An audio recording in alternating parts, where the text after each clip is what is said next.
Yeah, guys, so South Africa is a fucking strange place, eh?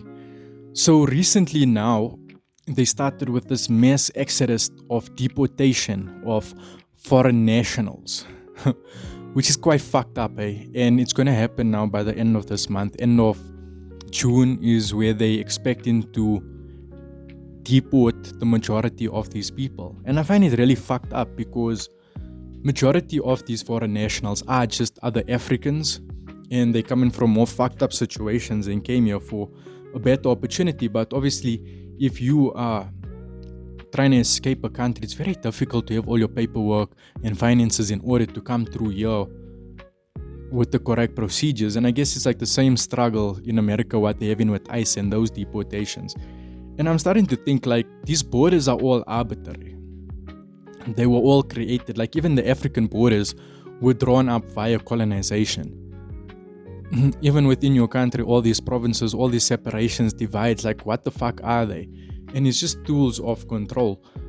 But like the funny thing I'm realizing here with the current state of the country is they kind of deporting people who are actually working, people who've came here, found jobs, opened up shops. They're hustling, they're working, they're contributing to the economy, they're employed by someone.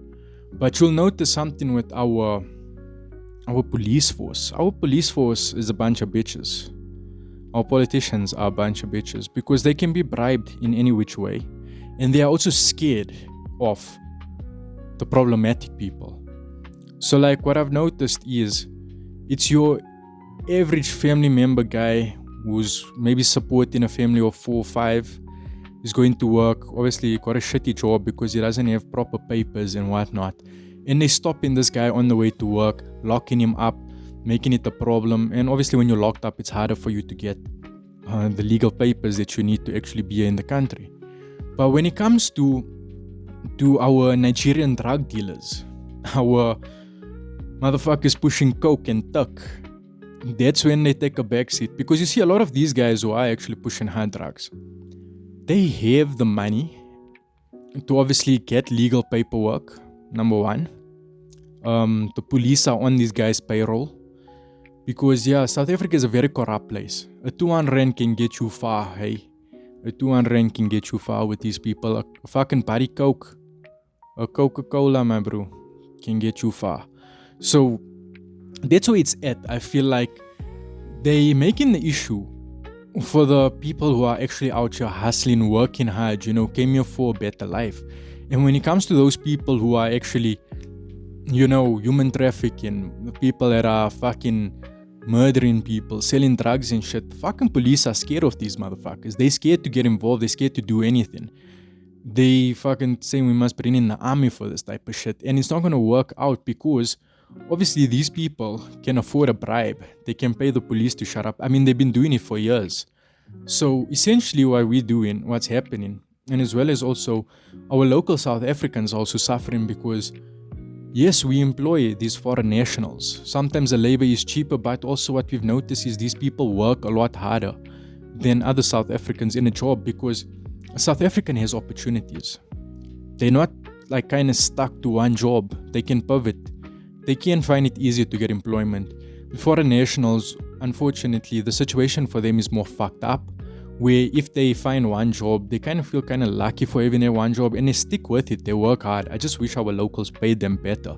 But the problem is, now you got these guys where the economy is kind of resting on because they're doing a lot of the jobs that's keeping shit operating, keeping shit functional.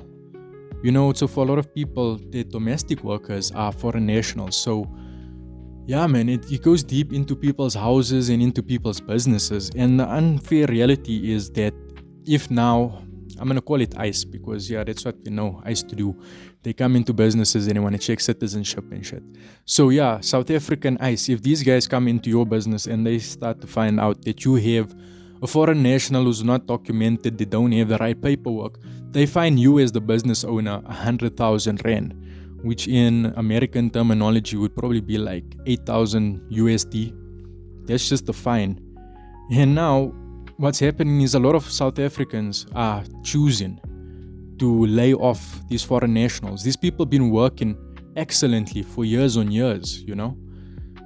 Some of them got visas, some of them their papers are not correct, some of them are here on asylum, whatever, but now they're getting laid off. And the unfortunate thing is, these people's money was supporting a family. So now, to find money, to fly back home to their home country, sort out the papers, and then fly again here and hope to still have the same place of residence or come back to a new job is fucking stressful. I can't even imagine that shit. And obviously, after living out here in a city in South Africa, I know it's not fucking ideal, we're still a third world country, but it's better than going back to some country with fucking famine or fucking civil war or genocide or shit going on. And the truth is, like, are we not all fucking Africans, bruh?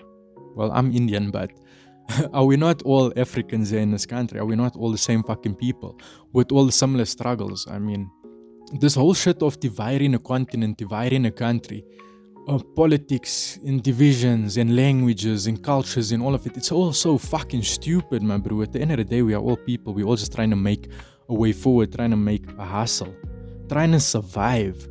And the thing is, like, it's not like these people are in the way of the country and in the way of progression in the country.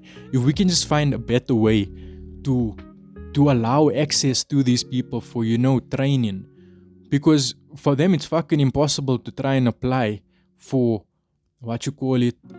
advanced schooling, you know, diplomas, degrees. It's difficult for them to get BE or to properly register their business when it's difficult for them to even register their reason for being in this country. Now, if we could bypass all of those fucking bureaucratic procedures and actually allow these people to somewhat,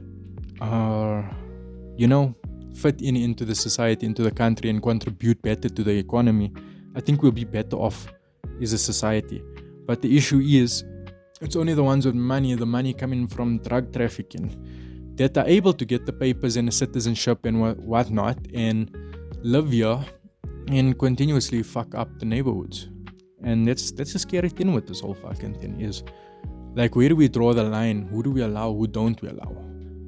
There was a point where fucking maybe my ancestors were fucking foreign nationals in this country, and now a couple of generations later we feel local and we speak Afrikaans and we feel like, fuck yeah, we belong here. But at the end of the day, who even really belongs in this fucking postal code? Because even ancestors of African people here immigrated down from the equator side, from West Africa or wherever the fuck, you know. People been traveling, people gonna move around, and that's just life, that's just easy it. But now it makes it very difficult, all this unnecessary bureaucracy, to actually move to a new postal code, new location, new country, and set up shop or get a job or get employment. And it's something I'm like starting to consider into, because I'm gonna go pursue this degree of mine, and yeah, I wanna I want to go to Canada. Canada looks like a happy place to be in, eh? Canada or Australia? I think Australia will be better. The weather's a lot more better in Canada. But yeah, it's just that fucking weird shit of, we want to progress our lives. We want to live, but other people also want to live. And some people are just surviving. So why not just let them survive here in this country? Because what are you sending them back to? But yeah, this is my 2 cents. I'm not a politician. I don't really know what the fuck's going on. Like, comment, and subscribe.